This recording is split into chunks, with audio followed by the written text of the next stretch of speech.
Amados, eu gostaria, para a gente meditar no que eu gostaria de falar com vocês nessa manhã. Na semana passada a gente falou um pouquinho sobre a questão da vontade, né? Obrigado. Isso é toque do Paulo, mas fiquem tranquilo, ele está em tratamento. A questão da vontade, né? A gente falou um pouquinho disso no domingo passado, como essa estrutura pode gerar guerra dentro de nós, né? A ideia de que a nossa vontade seja feita, ou que as coisas aconteçam do jeito que nós idealizamos que elas acontecessem. E a gente não entende muitas vezes que impor a nossa vontade, ou tentar controlar o nosso mundo, faz de nós deuses, mas não um Deus do tipo expresso e revelado em Jesus o Cristo. Faz de nós algo mais parecido com o cão do que com Deus, na verdade. Porque impor a nossa vontade e controlar o nosso mundo envolve em se impor e controlar pessoas. Se impor sobre pessoas e controlar pessoas. Querer transformar pessoas. Querer mudar as pessoas. E querer mudar as pessoas é o primeiro sinal que você não as ama, ou que você, ainda que ame, não esteja expressando esse amor. Porque o amor ama o que é. O amor, para ser amor, em se expressar enquanto amor,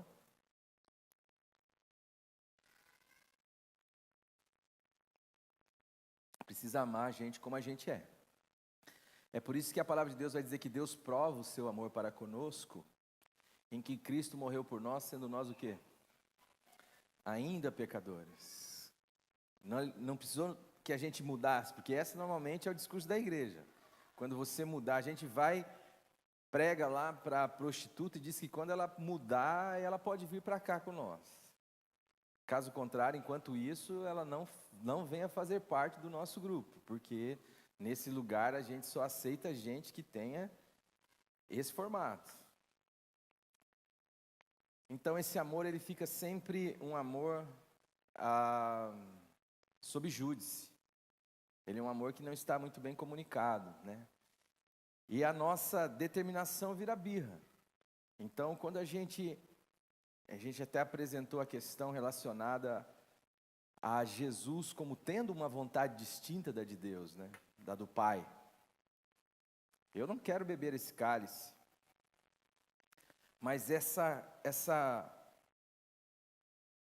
condição sábia de sempre entregar a nossa vontade, ou submeter a nossa vontade a uma vontade divina, né? Senhor, seja feita a tua vontade e não a minha. Às vezes nós temos a sensação de que sabemos o que é melhor. A gente precisa entender que a nossa vontade tem sempre um limite. O nosso gosto, a nossa expectativa de vida, de mundo.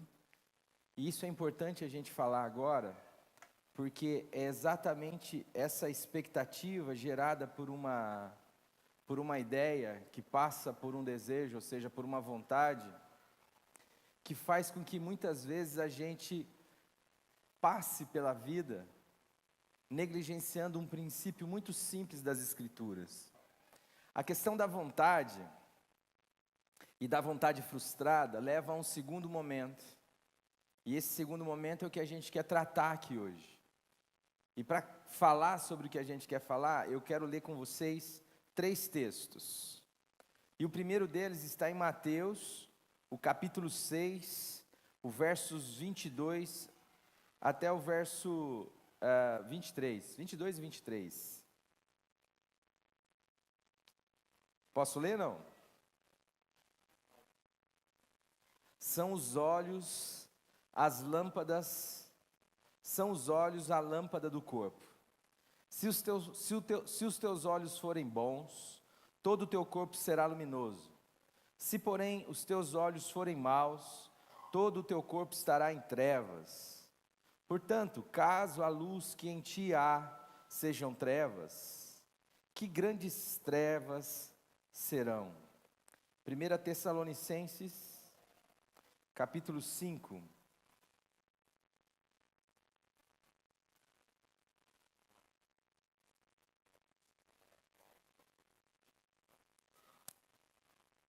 Já foi aqui já.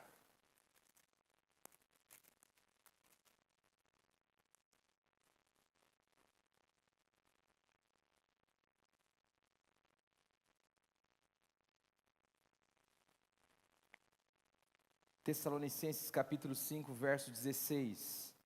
Regozijai-vos sempre. Orai sem cessar.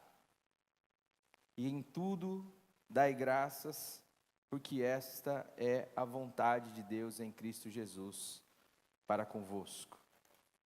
E agora, por fim, Deuteronômio, capítulo 1.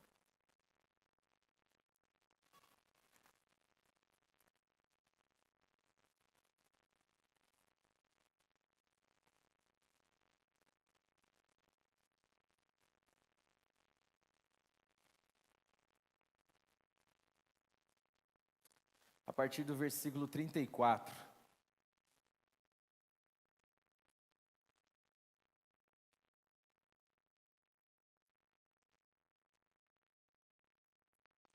Tendo, pois, ouvido o Senhor as vossas palavras, indignou-se e jurou, dizendo: certamente nenhum dos homens dessa geração maligna verá a boa terra que jurei dar a vossos pais. Salvo Calebe, filho de Jefoné, ele a verá. E a terra que pisou darei a ele e a seus filhos, porquanto perseverou em seguir ao Senhor. Também contra mim, dizendo Moisés, se indignou o Senhor por causa de vós, dizendo: também tu lá não entrarás. Josué, filho de Num, que está diante de ti, ele ali entrará. Anima-o, porque ele fará porque ele fará que Israel a receba por herança.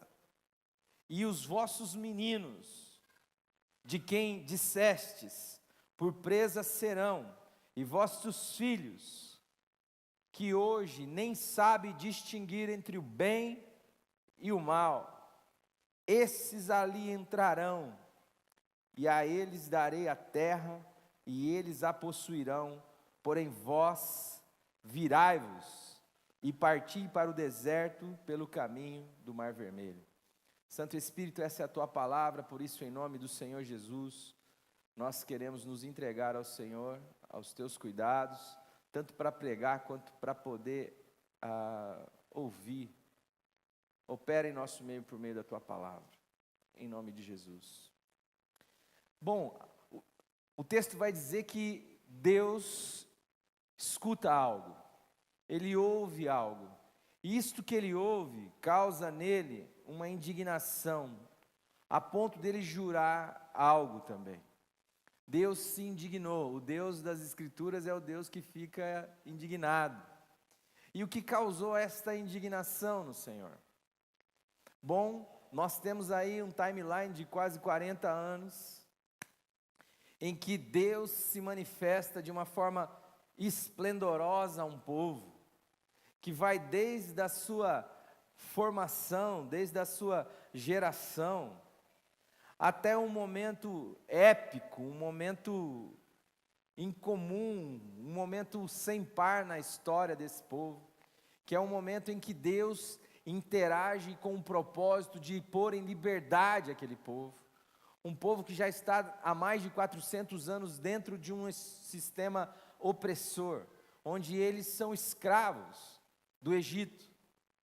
E Deus então se interpõe, se manifesta a partir de um camarada chamado Moisés, que é uma figura do Cristo, do libertador, daquele que nos liberta do jugo do mundo, da escravidão do mundo, da forma de pensar do mundo, que nos dá a liberdade, a amplitude de pastos verdejantes, de horizontes maiores. Todo aquele que entra em Jesus não entra e se aprisiona, todo aquele que entra em Jesus entra e sai. Eu sou a porta, quem entrar por mim entrará e sairá, e achará amplitude, pastagem, sustento. Mas Deus se manifesta de forma poderosa a curvar a cerviz de um homem que Deus não consegue.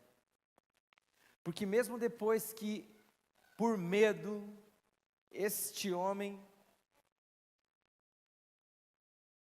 liberta ou dá a permissão para o povo ser liberto, ele logo em seguida insiste em ir atrás e pôr um fim a este povo. É mais ou menos aquilo que Estevão, em sua fala no capítulo 7 de Atos, diz àqueles que o julgavam, aos maiorais da religião, aos sacerdotes, aos escribas: vós sempre resistis ao Espírito de Deus. Vós sois homens de dura cerviz, vós sois incircuncisos de coração. Existe um tipo de gente que não se dobra ao amor, à obviedade daquilo que Deus é. E por que Deus não quebra essa espinha? Por que Deus não viola essa vontade? Porque Deus é Deus, não é o demônio. Porque Deus é o libertador, Ele não é o aprisionador. Porque Deus é bom, Ele não é mau. E há essa obstinação desse homem que detém o poder e que quer que as coisas aconteçam do jeito dele. E Deus simplesmente mostra que não é assim que as coisas funcionam. Mas esse povo então é liberto com mão forte, o mar vermelho é aberto, coisa que homem nenhum pode fazer. E isto é o que a fé nos ensina. A fé nos ensina a não andar segundo as nossas possibilidades ou aquilo que nós vemos em nós.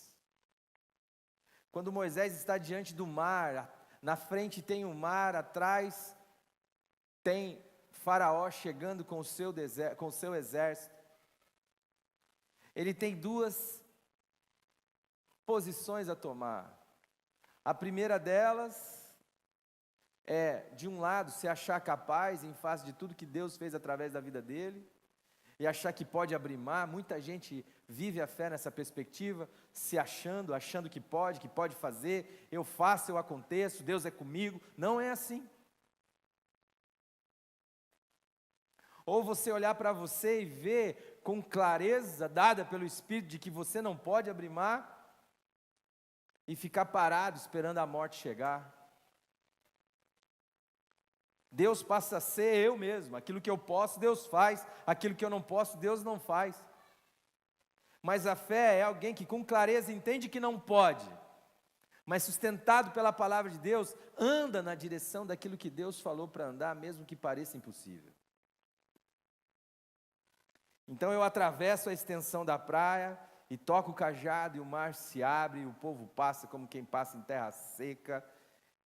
E aí começa uma saga que está terminando nesse processo aqui que nós estamos vendo. Durante 40 anos, Deus jamais abandona esse povo. Deus se manifesta durante o dia como uma nuvem que indica a direção, o caminhar. Deus se manifesta à noite como uma coluna de fogo. Deus faz com que o maná caia do céu. Deus faz com que venham as codornizes. Deus tira a água da rocha. Deus faz com que o tênis Nike deles não gaste. Deus cerca essas pessoas, protege essas pessoas e cumpre a sua promessa. Ele fala: eu vou levar vocês para uma terra que mana leite e mel. É terra boa que eu dou a vocês. E a cena que nós estamos presenciando aqui em Deuteronômio é justamente esta cena. O povo chegou na terra. E Deus fala assim: entra lá, tome, que ela é de vocês. Ela é uma terra boa, ela é uma terra que eu prometi dar aos seus pais. Está aí a terra, entra.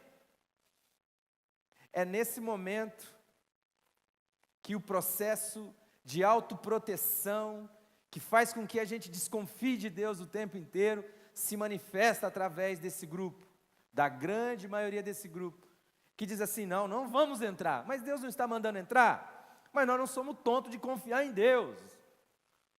Vamos fazer o seguinte, vamos confiar em nós e na avaliação dos nossos. Vamos enviar um de cada tribo, 12 caboclos. Esses caboclos vão entrar e segundo o que eles falarem para nós, então a gente vê se entra ou não.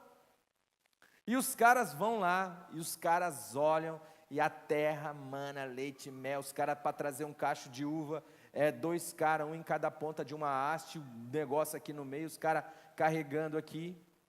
Eles trazem, eles provam, eles veem que...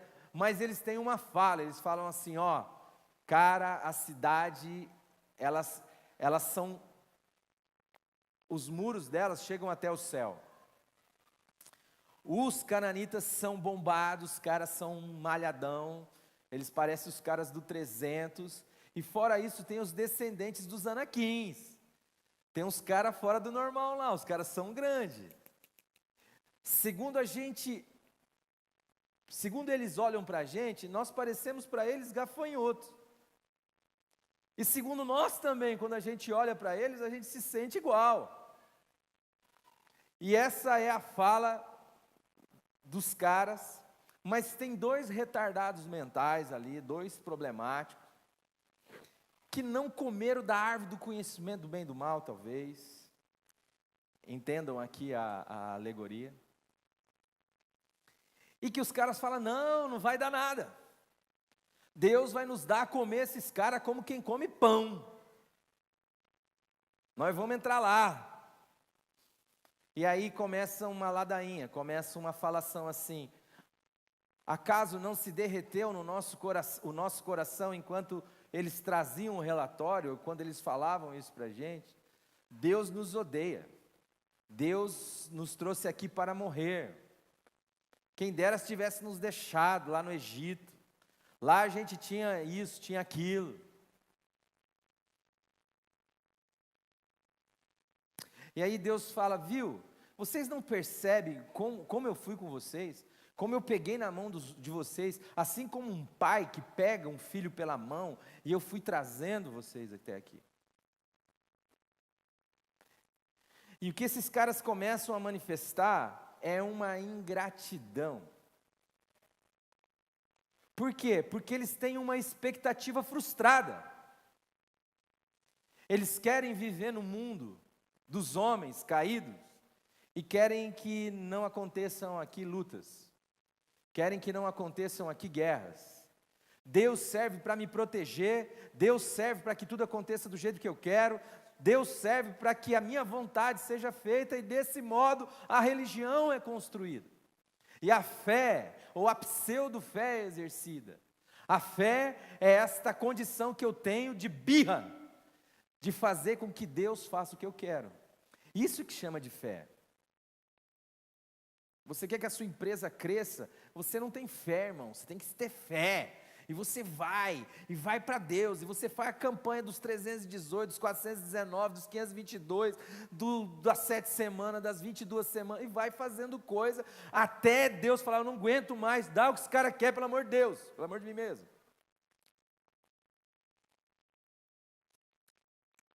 E nós fomos falando que fé é justamente o oposto. É a condição que Deus nos dá de fazer o que Ele quer. De confiar que a vontade dEle é boa, é perfeita e é agradável. Ainda que naquele momento eu esteja passando por lutas, ainda que naquele momento eu não me sinta seguro, ainda que naquele momento tudo pareça contrário, a fé é justamente este abandono. É aquilo que o profeta vai dizer: ainda que a figueira não floresça, não haja fruto na vide, o produto da oliveira minta, ou seja, ainda que tudo esteja dando errado, contudo, eu esperarei, eu me alegrarei no Senhor, no Deus da minha salvação. Porque às vezes, amados, o bicho está pegando. A economia não está do jeito que a gente quer, a minha mulher não está do jeito que a gente quer, que eu quero, o meu marido não está do jeito que eu gostaria. E aí a gente acha que a fé deve ser então a condição que eu tenho de que Deus faça do meu marido alguém que eu idealizei, que Deus faça da minha mulher alguém que eu idealizei, que Deus faça da realidade econômica, financeira, aquilo que eu idealizei.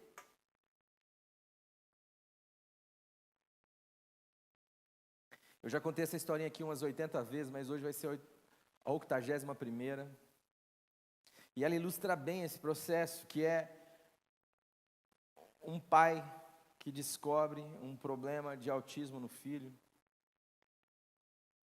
E aí esse cara se vira no girar, ele começa a fazer campanha, subir morro, descer morro, e ele mobiliza a igreja. Era um cara quietinho no canto dele, de repente, quando ele sabe desse negócio, ele começa a movimentar os irmãos, a criar campanhas de oração, a jejuar, a orar. E aí o pastor, que já conhecia a sua ovelha, ele chama ele para conversar e ele fala: querido, estou vendo aí que você está empenhado, que você está firme aí mesmo na oração, no jejum. Mas às vezes a nossa oração e o nosso jejum nada mais é do que a expressão, o fruto do nosso desespero, da nossa falta de confiança, do nosso descansar, né?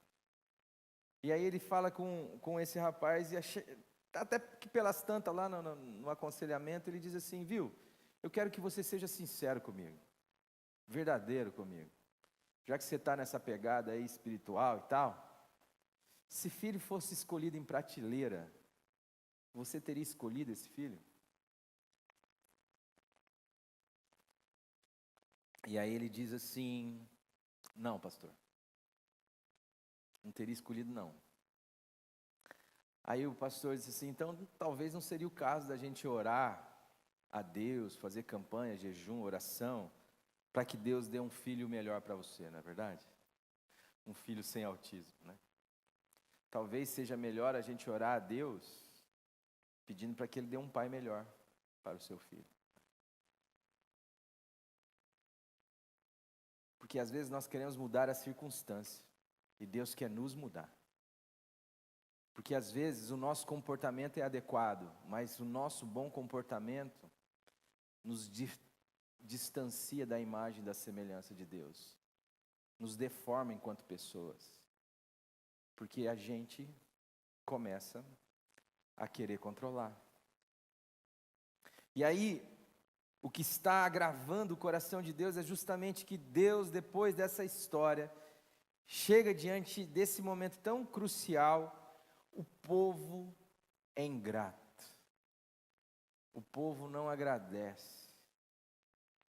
E é justamente disto que eu gostaria de falar nessa manhã, deste espírito de gratidão, deste espírito que muda a nossa vida, que alarga a nossa mente, que cria novas sinapses, que sara o nosso corpo, que produz um efeito colateral chamado alegria. O espírito de gratidão. Eu falei um pouco disso, mas o processo que eu vivi dia 6 agora de novembro passado, não é um processo complicado, né? Tem gente que... Mas dentro da minha experiência da cirurgia, foi um negócio muito impressionante o que aquilo falou comigo. Porque o processo da autonomia, o processo da arrogância e a finitude ficaram divididas por um fiozinho de meia candle esticado. A gente não é nada. A gente daqui para lá, a gente é um sopro, literalmente falando. A luta que se instalou na minha cabeça da segunda para terça só era sustentada por um suflágio, sei lá, me ajudem aí, por um sopro. Onde malemar eu dizia alguma coisa e só dizia assim: Jesus me ajuda. Jesus me ajuda. E você fica vendo como o desespero e o descanso, eles estão ali, divididos por um olhar às vezes.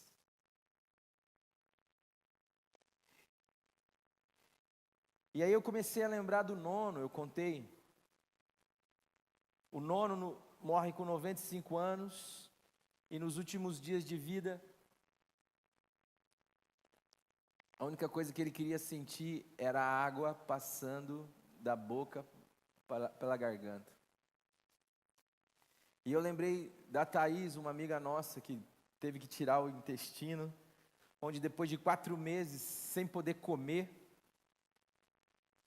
ela ligou para o médico e falou: eu vou surtar, eu preciso mastigar, eu preciso sentir um sabor, eu preciso...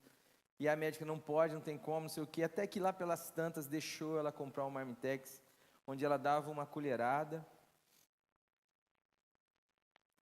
mastigava e tinha que cuspir.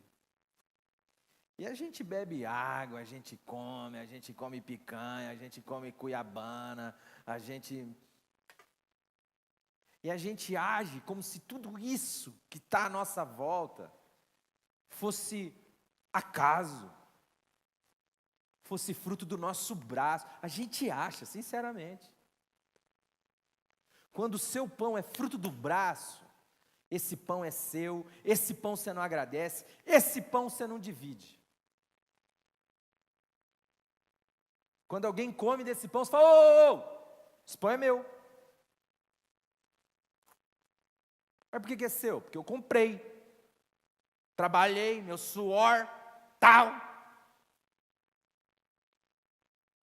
O cara não entende, a pessoa não entende que o simples fato dela encher o peito de ar é dádiva, mas ela acha que é o funcionamento, é a coisa, é do jeito que está. Isso não chega em Deus. Isso não se aproxima de Deus. Não entende que a vida, quem sustenta é o Criador, que eu não me banco, que eu não me sustento em nada, em absolutamente nada, que tudo o que me cerca é dádiva, é graça, é bondade. Eu durmo numa cama king size dessa largura, cara, e eu só fui ver a porcaria dessa cama, com todo respeito, depois do dia 6 para cá.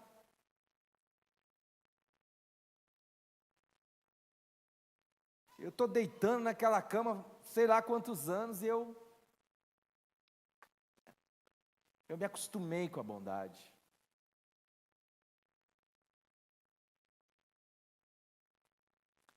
Você tem amigos, você tem situações, vai ter luta, óbvio que vai ter coisa que te incomoda, é óbvio que vai ter coisa que você não queria que acontecesse, é óbvio que vai ter, mas esse é o mundo. No mundo tereis aflições. Esse é um mundo que eu não vou livrar vocês, filhos, de vivê-lo em sua integralidade.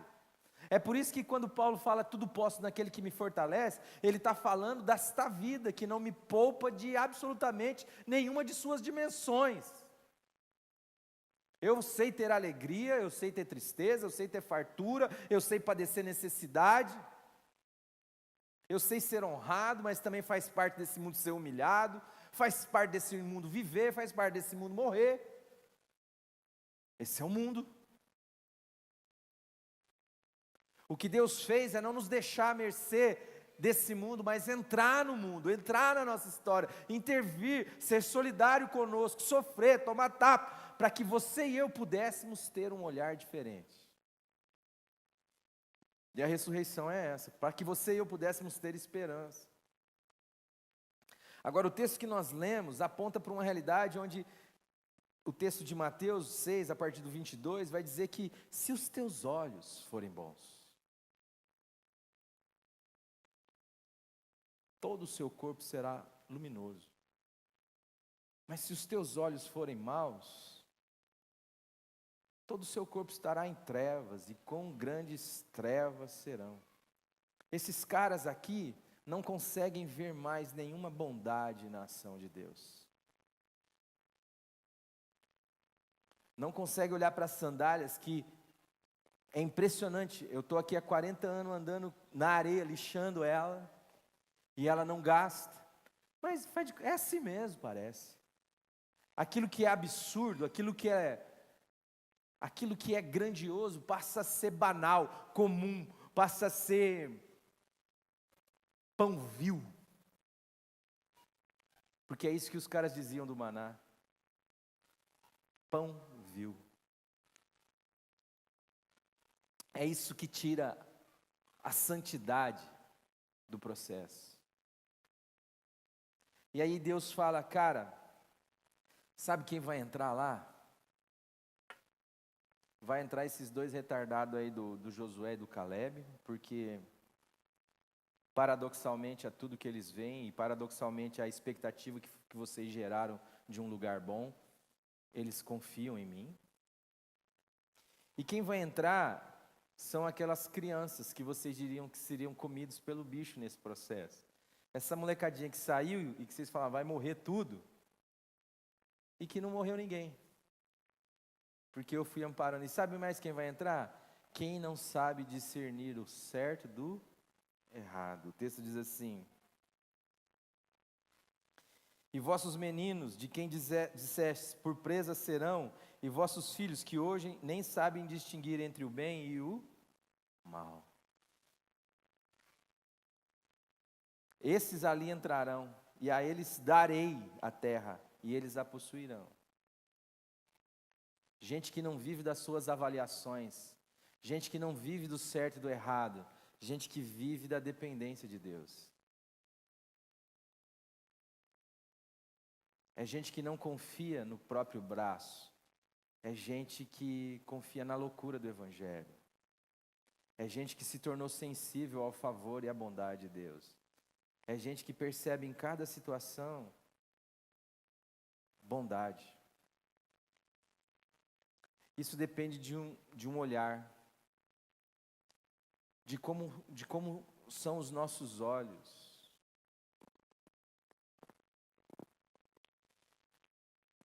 Um amigo meu me contou, um grupo de amigos estava contando, que tinha um congresso que tinha em São Paulo, há muitos anos atrás, na década de 90, final da década de 90, começo de 2000, onde vinha um ministro, um pastor americano muito famoso na época, chamado Bob Fitts. E ele tinha uma escola de música no Havaí. Olha que ministério bom, né, cara? E a galera ia para lá e tal, né? E ele veio ele vinha aqui fazer alguns congressos. E um dia disse que o pessoal ia levar ele lá para Vila Carrão, passaram pela Avenida Marginal Tietê. E aí tem aquele riozão cheiroso ali, né? Aquele negócio bonito de se ver. E aí ele olhando pela janela assim, ele falou, nossa, que flor bonita aquela. Daí o camarada resolveu olhar assim, né? E daí ele olhou no meio daqueles brejos, aqueles pneus, aqueles negócios tudo, aquele fedor todo. Tinha uma flor que brotou no meio daquela quiçaça, realmente muito linda. E o que ele viu? Ele falou assim, eu passo aqui todos os dias, e a única coisa que eu vejo é a sujeira. Alguém vem aqui, em detrimento de toda a sujeira, vê a flor. Como que é o teu olho? Para que o teu olho está treinado? Tem gente que tem um olho treinado para achar defeito, não é mesmo, Paulo?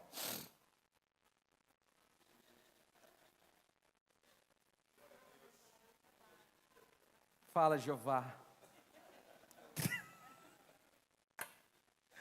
É que é o trabalho dele, gente, relaxa.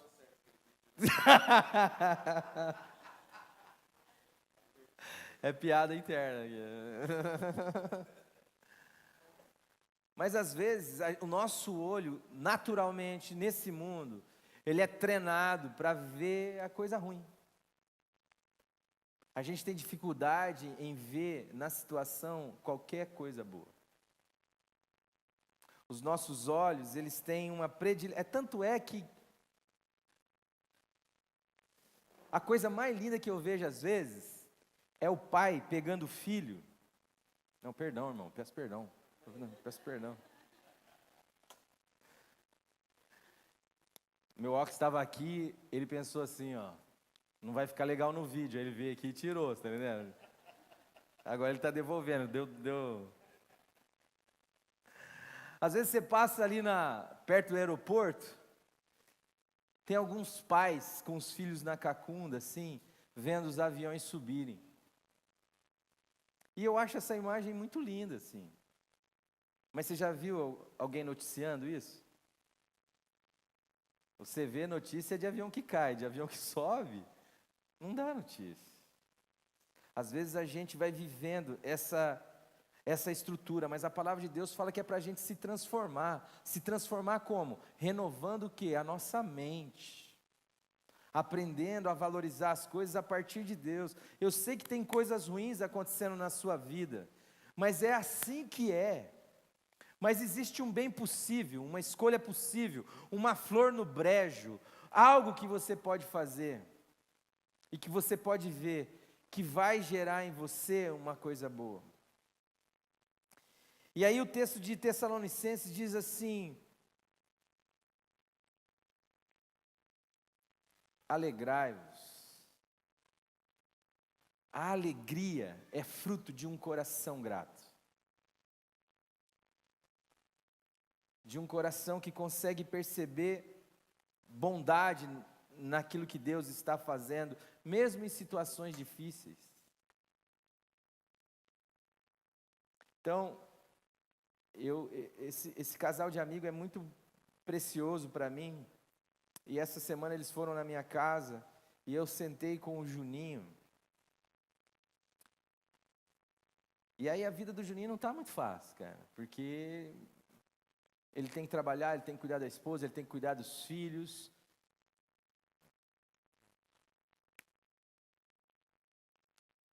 E diz que quando a coisa estava pesada para ele assim, ele foi na sacada do apartamento dele assim, e ele olhou e tem uma pombinha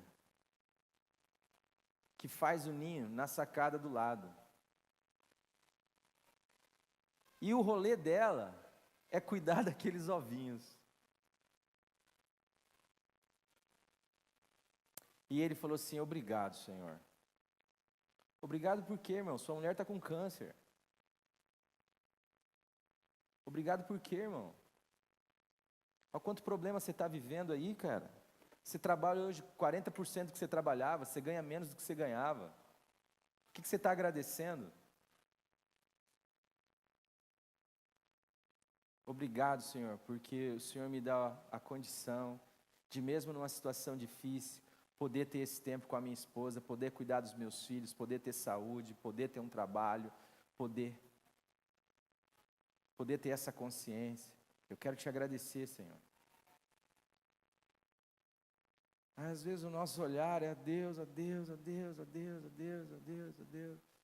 As coisas não acontecem do jeito que eu quero, do jeito que eu quero, tá tudo ruim, tá tudo desgraça. Então, isso vai melhorar a sua vida? Isso vai gerar alegria, vai gerar força, vai gerar ânimo, vai gerar o quê? Um coração alegre? Não, só vai dificultar a sua vida.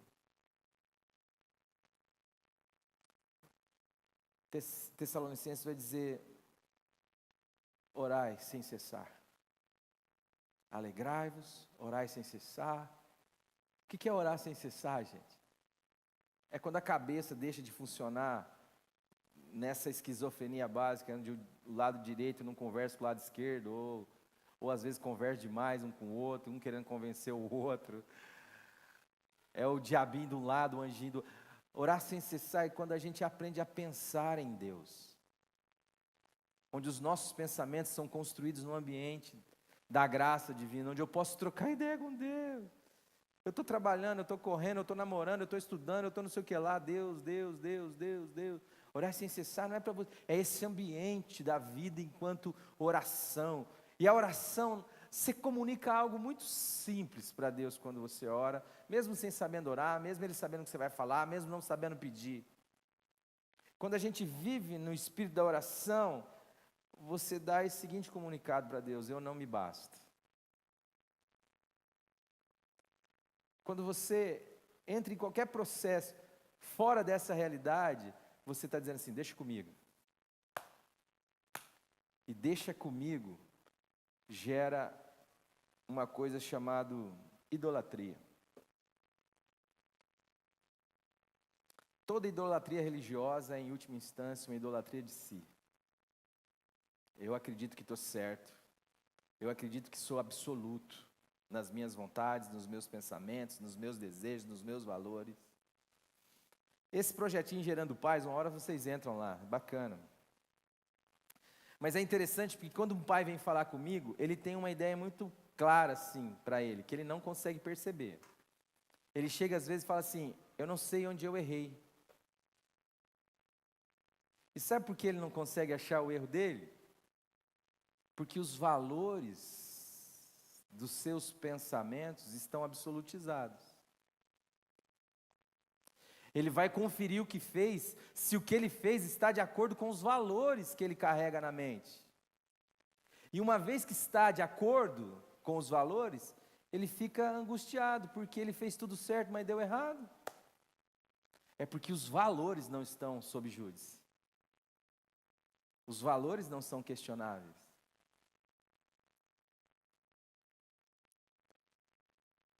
E aí só sobra outra pessoa para estar errada, não é verdade? Então só sobra o filho para estar errado.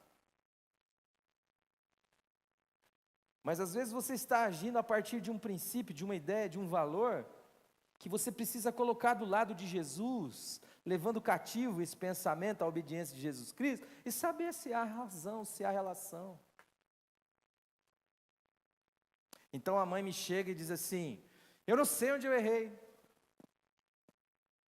Eu fiz tudo certo, eu peguei o meu filho e quando trouxe para estudar aqui em Londrina, fiz questão de comprar um apartamento próximo da igreja, porque eu quis levar meu filho em tudo, adolescente, juniores, não sei o que lá, e agora o cara está bebendo, o cara não conversa comigo, o cara... Essa história eu conto no vídeo, né? Eu não sei onde eu errei. Aí eu pergunto para ela assim: a senhora ama o filho da senhora? E ela diz: que pergunta é essa? Lógico que eu amo meu filho. Aí eu falo: será? E ela fica brava e vai embora. E aí o marido dela diz assim: mulher, faz 5 anos que você faz análise, agora que você foi nesse cara aí que deu um chute na sua canela aí, vai terminar de ouvir. E ela volta, e eu digo assim, ela falou assim: o que você quis dizer com aquilo, se eu amava meu filho? Eu falei: minha senhora, qualquer paizinho meia boca ama seu filho, viu? A questão que eu estou querendo saber é quem você ama mais, o filho que você idealizou ou o filho que você gerou? O filho que você gostaria de ter ou o filho que você tem? Aquilo que o seu filho é ou o que você gostaria que o seu filho fosse? Porque isso não está claro para o seu filho.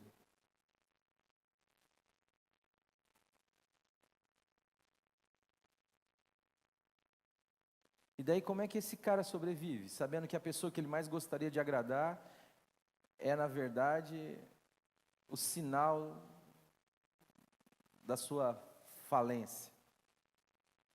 É o sinal de que ele não deu certo. É o signo de que eu falhei. A única forma é negando o que você diz, é negando a sua opinião, é não dialogando com você. Isso se ele tiver uma personalidade forte. Porque se tiver uma personalidade mais ou menos, é acachapado. É por isso que quando você chega na festa da família, ele vai embora. É por isso que ele não troca meia dúzia de palavras com você. É porque quando chegou ali, chegou o sinal do fracasso dele. Chegou a pessoa que ele mais gostaria de ter agradado, mas que ele entendeu que falhou. Eu não sou o que minha mãe gostaria que eu fosse. Ela falou: meu Deus, o que eu faço? Eu falei: pede perdão para o seu filho. Ué, mas o errado não é ele, não é ele que está chegando bêbado em casa, não é ele que não conversa comigo. É, se a senhora não for ver os seus valores. Porque segundo os seus valores, você está certo. Mas o que você precisa rever é os valores que dizem a você que você está agindo certo. E aí, ela volta para casa e ela chama esse filho e fala: filha, a mamãe queria dizer para você o seguinte: não importa o que você é, o que você faça, eu te amo. Eu queria te pedir perdão. E aí, na outra semana, ela me vem falando assim: meu filho foi no meu trabalho. E é uma coisa comum, filho no trabalho do pai e da mãe, né? Não, mas não é. É uma loucura. Eu achei que tinha morrido alguém em casa. Daí ela fala na outra semana, meu filho chegou e falou que quer parar de fumar. Eu falei, o que você disse para ele? Ela falou, não. Eu falei, não, filho, se você quiser continuar, já estava nesse pé assim, tadinha. Ela era de um extremo ao outro. E aí na outra semana ela chega, ela fala assim, Alexandre, o meu filho abriu a caixa preta. E é tenso. Eu falei, que bom! Ela falou, como assim? Eu falei, você sabe onde é que a gente abre a nossa caixa preta? Aonde a gente é amado, aonde a gente está sob júdice, avaliado, a gente não abre a nossa caixa preta. Agora vai ter relação, agora vai ter mudança. Porque a única coisa que transforma as nossas vidas, o que transforma a vida, é o amor. Se o amor de Deus não te levar para o céu, se a expressão do Cristo crucificado não for uma declaração forte o suficiente para dizer o quanto Deus lhe ama e que isso gera interesse em você por Deus, o seu medo do inferno não vai te levar, pode ter certeza. E se isso não acontece conosco, por que a gente acha que acontece com o outro? Uma paciente minha disse assim, mas eu sou objetiva. Eu falei, você é objetiva? Eu sou prática. Eu falei, então faz o seguinte, filha, você não está vendo que você está numa laje de 1 metro de concreto, batendo na porcaria dessa laje com uma marreta de borracha? Onde é que está a sua objetividade?